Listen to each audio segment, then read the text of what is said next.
Hello everyone, welcome back to the TJOmega channel for day 1479 of our daily content grind. So, it is Monday. It is time for a news roundup. Let's catch you up on everything you missed in the world of Transformers last week. And we're going to start with the brand new Hall of Fame voting for 2025. And this time, Hasbro's asking us to vote for three things: our favorite toy from Age of the Primes, our favorite toy from Studio Series, and our favorite exclusive toy of the year. And I'm going to be honest, it's a little bit disappointing that we're just voting on toys these days. There's no fan vote character anymore. Hasbro entirely decides what characters go in the Hall of Fame. I feel like that is a letdown, but I feel like that's also because we have a history of trolling when they do that. So maybe best not to let us decide these things. But it's just your usual kind of rundown of what there is to pick from. So, yeah, go ahead and leave your votes. We will see sometime or another what makes it into the Hall of Fame this year. It is weird when they put out lists like this because it always includes things that either A, just came out and not everyone can find yet, like Studio Series Widowmaker's on the list. I know people have it, but, I haven't seen it anywhere. There's Age of the Primes toys that are either just out or haven't come out yet. It's like, yes, this unreleased toy is my favorite toy of the year. It's always a weird list, but, it's fun. It gives us something to vote on. Let's get into real toy news, however. I should actually mention, do you have you have until October 6th to cast a vote. Just getting that in there. Takara put up their first full preview image for MPG Soundwave, who is looking very, very repainted. He is very much a repaint of the previous Masterpiece mold from 12 years ago, and that is still kind of disappointing. Still a good toy. Wish they'd have done more than just repaint an old figure. But here you get the close-up, you can see, yeah, it still looks good. Can't really argue that, yes, this looks really, really good. But it gives you an idea of how he's looking in a more cartoon accurate way. Nothing else for now. The pre-order date is on the 8th, so I presume we'll be getting a full gallery of images then. Naturally, we'll be talking about it on the news roundup when that is relevant. However, we do have another MP that we can talk about. So MPG 15 Rattrap is now available. Well, someone has it in hand. It's not available yet. I haven't been charged for it yet. But we can get a good look at him in all of his modes. The rat mode is busted up a lot by panel lines, which I don't think you can really avoid with how this Transformer works. You do have an articulated rat tail. You do have his shoulders sticking out from his butt. That's a little unfortunate, but is what it is for this case. Yeah, or that might actually be his leg hips. They might be his hips. Hard to tell. Mouth is completely painted, which is neat. That's horrific. He does come with alternate heads, so you can have either on the side whiskers or pointed out, which is nice to have that distinction, that option. Your alternate heads are here. That's a nightmare photo. That is also a nightmare photo. I still think it is very impressive that they figured out how to get him to actually stand up and not break the beast mode illusion. Yeah, it reveals some gaps and some panels, but at the same time, I think it's very impressive that they managed to make his rat mode behave the way it did in the animation. Rattrap was very expressive when it came to his beast mode. But yeah, you see full transformation. Looks like he comes up to about deluxe size overall. He looks really, really good. Scales well with Dinobot. Would not expect any less. Yeah, just really impressive figure overall. Wish there was more robot mode shots. For some reason, the photographer really wanted to focus on the rat mode here. If you do want to see how the toy works, Takara did post a full transformation video, which will also help you figure out how to actually get him from one mode to the next. Always nice when they do that. But moving on from there, we have one that is decidedly more simple to transform, I am presuming. We have in-hand shots of the upcoming Missing Link Arcee. This is the prototype version in her original G1 colors. So I was originally pre-ordering both of these. Both the pink and the intended original G1 colors. I'm not sure which one I am ultimately going to purchase at this point. I don't want to, I decided I don't want to spend money on both, but at the same time, this does definitely, like this is what it was supposed to be, but it's not correct. The pink and white is correct. So I'm kind of in that middle zone. Not quite sure which one I should go for. But with this gallery, we can actually get a good look at what the toy ended up being after all of these years. And I will say, looking at how the toy is engineered, she is absolutely designed like a modern Transformer. That is one of the things that was my concern when it came to doing Masterpiece RC. I really felt like they would not attempt the transformation the way it would have been done in 1986. That they would have just used modern engineering in order to get it from the intended robot mode to the intended vehicle mode from back then. Which, if that's how it has to be done, fine. But it really does feel like it goes against the spirit of, like, this is a G1 toy, but with modern articulation. You're playing off the great Ann RC line. I appreciate that. That's a funny reference to make. You know, she's about deluxe size. Like, she'll scale correctly with the rest of the Autobots of the era.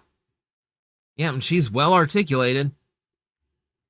But there's even things that bug me about how this toy is designed, like the fact that, like, her forearms are completely hollowed out. That's not something that would have existed on a G1 toy. Like, on a full-size Autobot figure like that, you would not have seen hollowing in that area. That's a little bit frustrating. So again, it definitely doesn't feel like how the toy would have been engineered back then, which is unfortunate because I don't think it's in the spirit of Missing Link, but it does still have the look. And I think, like, that's the important part here. If you have a G1 collection and you've been missing something, you know, and it feels weird to have a G1 collection now with no RC present, this fixes that, which is a nice fix to have. Yeah, as you see her there with the G1 Rodimus. Looks fine. Looks like she fits in just fine. So, cool job, like, cool figure. Absolutely getting it. I don't know. The execution bugs me. I think it lost something there. Okay, so you get your hands on. Okay, so in Japan right now, if you get your hands on a Kodansha fan book, the 2025 edition, you are getting with it a free toy that is being called Silver Tank Megatron. So the one on the left is the core class Megatron that we got way back when, and the one on the right is the freebie from the magazine. And you can see that they emphasized, you know, a silver color scheme, a little bit more cartoon accurate, I would say. Yeah, Tank Mode just ends up being a lot brighter. They got rid of the gun metal. It's just straight up silver all around. They did away with the red on the side of his chest. Now, to be fair, this is a free toy. This toy is free. So, it does not surprise me that they have limited the paint apps, but doesn't look bad though.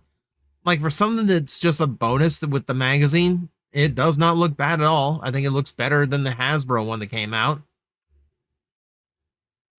Yeah, just a funny little collectible if you can get your hands on it. You know, something for the Megatron collectors to really, like, struggle to get their hands on. Mattel has revealed the next wave of the Transformer He-Man crossover figures, which includes He-Man in his Optimus Prime armor.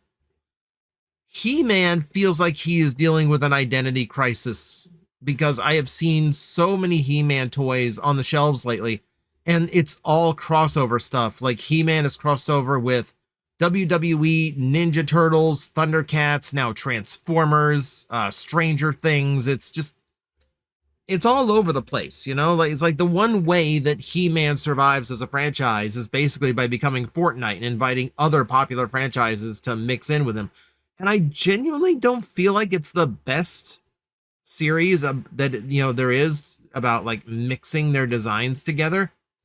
So, like, here's your He-Man. And I do think that there is something to, like, mixing the modern He-Man H logo in with the chest windows of Optimus Prime that works.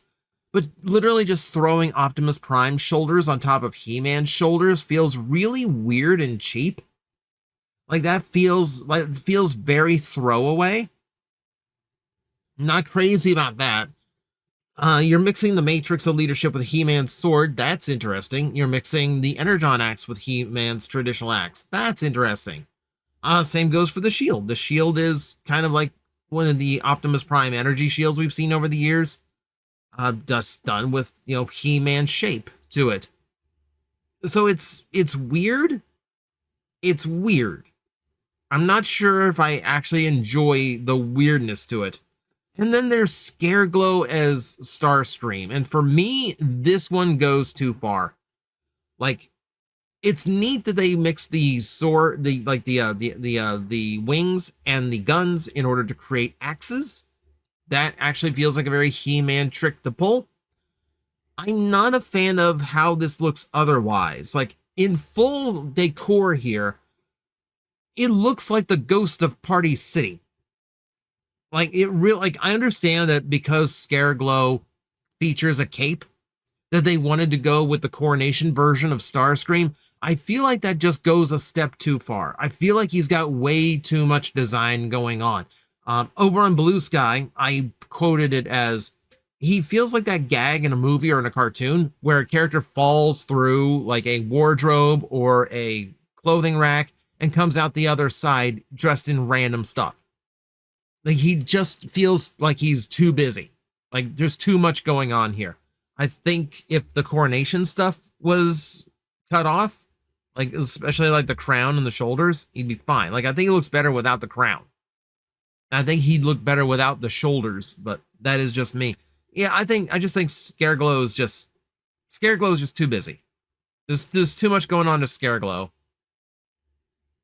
It's such a weird crossover. It's such a weird crossover. I don't know, man. I would have much rather seen the Hasbro side of this crossover, where, you know, we have a Battle Cat that's a retool of the Tigatron mold. I would have been down for like transforming Attack Track. You know, my big dream would be like Great Castle Grayskull as a Titan transformer. That would be incredible. This, not so much. This feels a little tame and just like a little bit too weird for me. If you need 10 minutes worth of entertainment, Cyberworld has episodes 8 and 9 currently available. As of this moment, I have not watched. Now, there is a compilation video that combines all 9 current episodes together. So if you have like a 44-minute chunk of your time, it's like takes less than an hour to watch all 9 episodes. And it is entertaining enough. You know, it's a fun show enough just for like a 5-minute little mini thing. So if you got your time, if you're curious, they got it all put together now. I think it's a little bit worth your time. Just a little bit.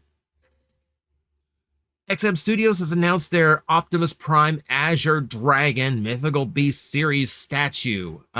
We have a standard one that is limited to 199 units, and then we have a gold version limited to 66 units, and then a shadow version limited to a mere 33 units. So these statues are huge, extremely impressive, but also believe they are only available in Southeast Asia. They do not ship these worldwide, tariff or otherwise. I wish I'd done a quick calculation on the product size, because it shows the boxes here. They look big. These are very big statues, typically. So we do have the renders. I can show you the renders of these. And yeah, you can tell, like, Optimus with this huge green dragon around him. It's an incredibly look. He's aura farming hard here. Yeah, 95 centimeters. So you out there who know metric, you know how tall this is. This is big. It is big. Lots of rich detail. There's a lot of dragon sculpting going on to his armor. There's a lot of, like, for lack of a better term, more traditional Chinese detail going into the design. But it's incredibly detailed, incredibly well painted, very well sculpted, etc. Now, I do believe this is a digital render because, yeah, if I can just click Windows here and show you the gold version, and they don't move an inch. And the same is true here of the Shadow Dragon version, which looks absolutely incredible. Though I do think having the dragon be the same color kind of makes Optimus blend into it a little bit and kind of get lost.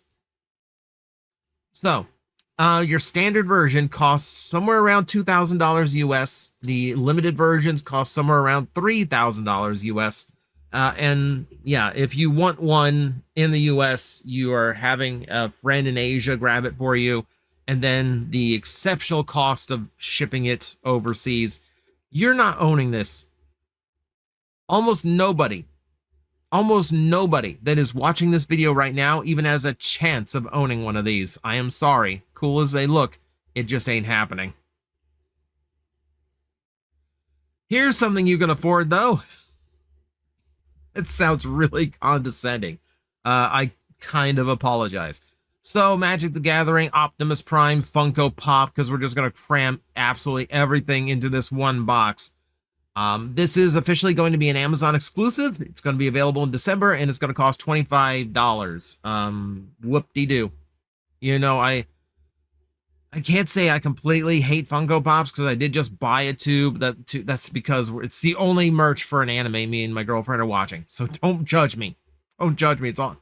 I'm doing my best. I don't do Funko anymore. I've resisted, to my credit, to be fair. I resisted all of the Beast Wars ones that came out. Didn't have any sway on me. Not one bit. Not, sir, no how. They didn't do a Dinobot yet. Son, we'll see. All right. So this is from Auldey again, and this is their AAM G1 Optimus Prime, where we get a new promo image showing off their action figure that is decidedly based on the Studio Ox version of Optimus Prime. It's a fascinating choice. We very rarely get, for as much as people have been sharing the Studio Ox artwork for so long in this fandom, almost nothing is done to represent it in toy form. Well, Auldey's going to do it. And if you are lucky, you can also get yourself a crystal version that's done in translucent plastic.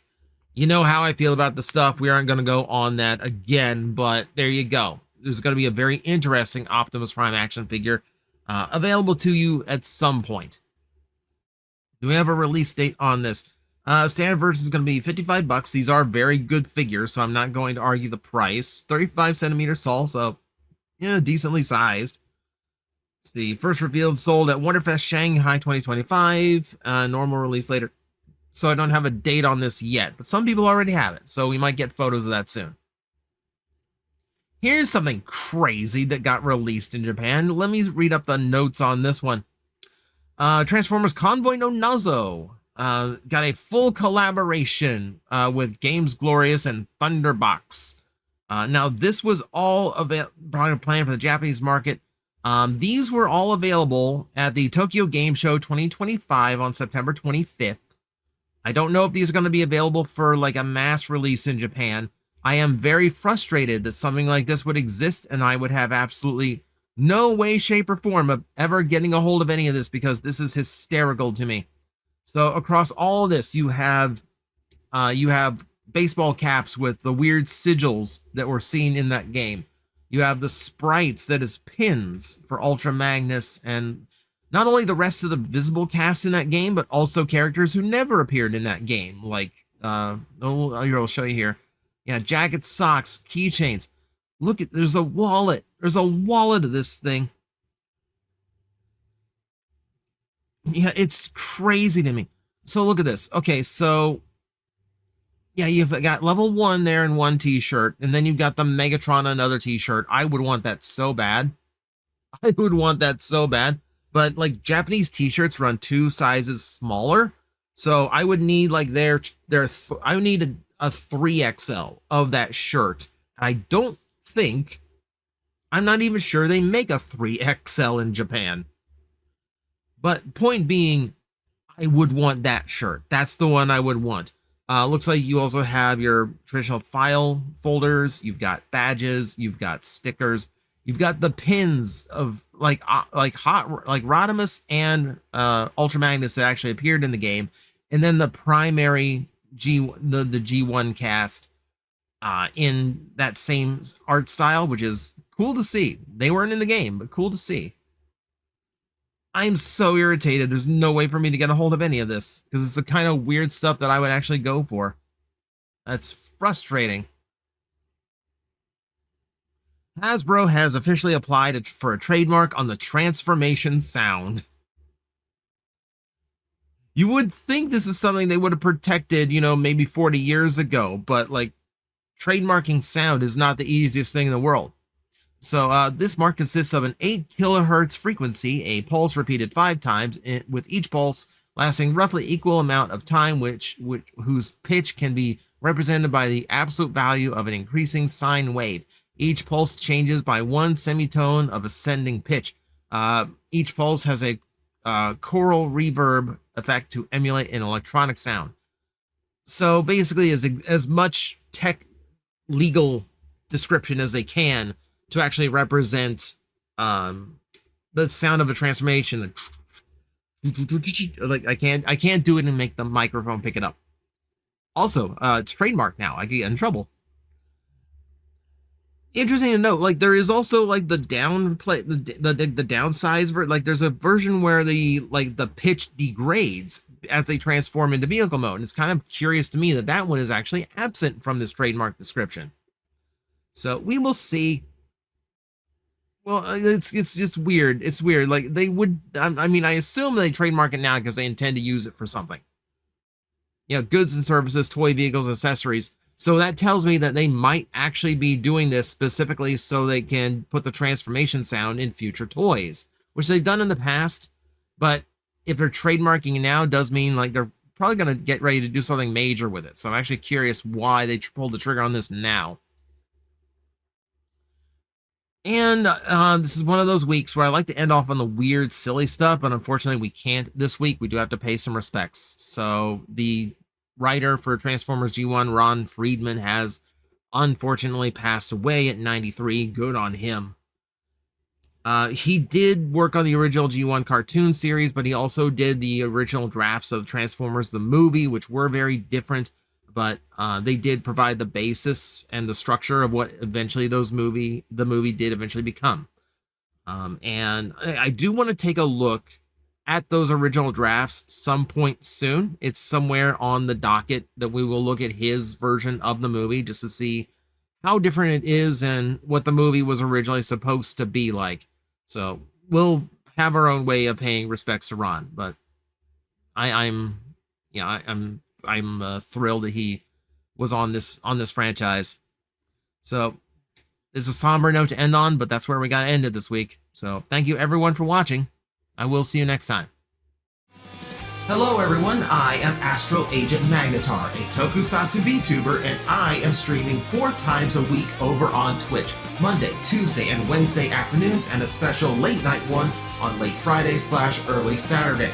So come watch, come hang out, and let's make an impact together.